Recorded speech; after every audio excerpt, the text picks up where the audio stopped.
Hey y'all, this is Storm from TaylorMade Potpourri and Buff Stuff Gaming. Today we're going to take a look at unboxing our back button attachment for our PS4 controller.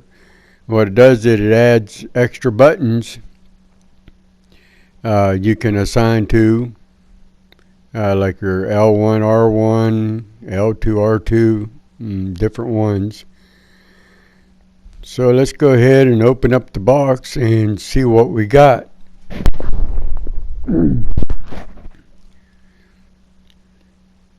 Comes inside with what we got here is that's the attachment.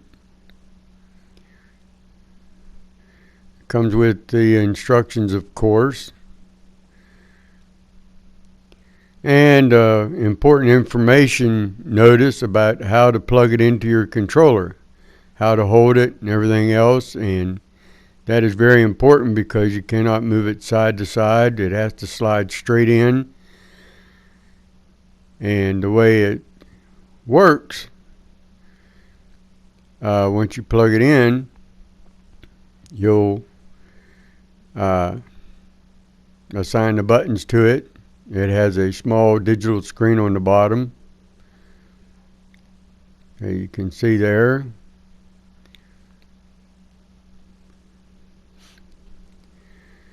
And it lines up with your wired headset jack and your extension connection on the back of your PS4 controller. And let me tell you now, I did have some problems plugging it in, and once I got it lined up right, why, it went right in. And so we'll go ahead and get her attached. One of the problems I had was I kept turning my controller on, because to attach it you must have your controller turned off, and it shows you how to hold the attachment to plug it in. Of course, remove that little film from the screen. And my biggest problem was that when I was trying to attach it, holding it like they said, I kept touching my PlayStation button and turning my controller on. I had to keep unplugging it and redoing it. But after a few attempts and looking at it, why, I got her to line up. The stereo jack goes in first, and then it says to slide it straight into your extension connection, which, as you can see, it took me multiple tries to do this part. You can't force it, you can't turn it side to side. So the big thing is just to get it slided in. And I got close a few times, but finally, eureka, I got it plugged in. And she slid right in, and it fit really good over the controller. And there you go. And what that does is, now that gives you buttons on the bottom of your controller. You can assign it to what you want. And also, you can still use your wired headset through that headset jack port that's on the back of it. I did do it. I did use it.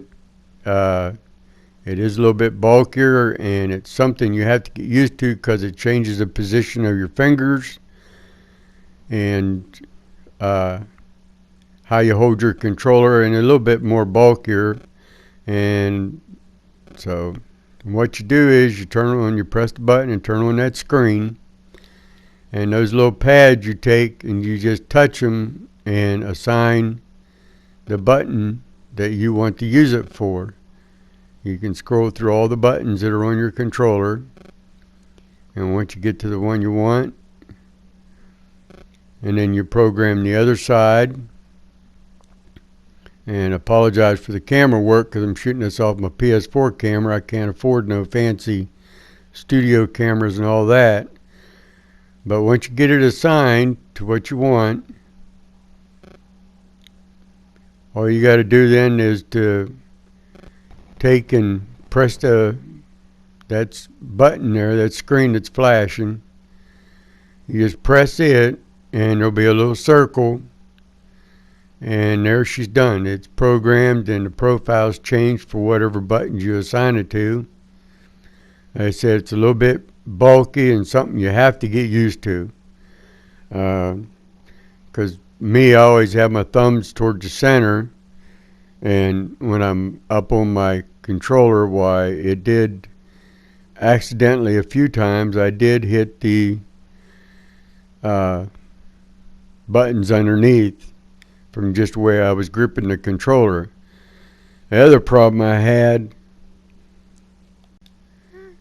was when I was turning on my turned it on, because your controller has to be turned off when you install it. When I turned it on, and during gameplay, my controller kept cutting out, and it was doing it like every 10 to 15 seconds.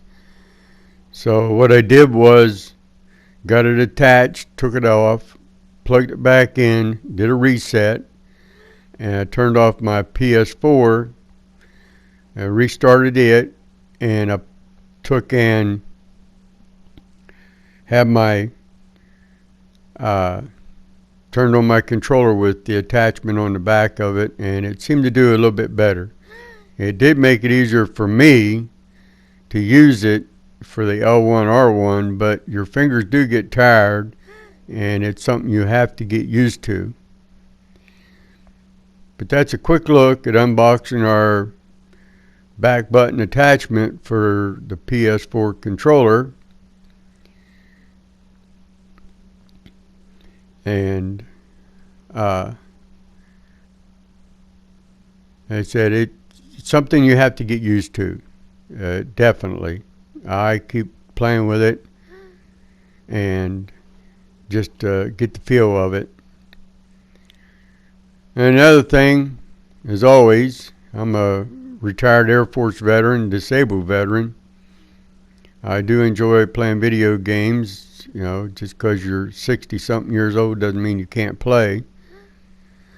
But I would like you all to take the time to, when you see some of any military member, thank them for their service. And as always, thank a vet for the time that they spend in the service. And say a prayer for them. And keep them in your thoughts. It's Storm from Bust Stuff Gaming and TaylorMade Potpourri. Y'all have a great day.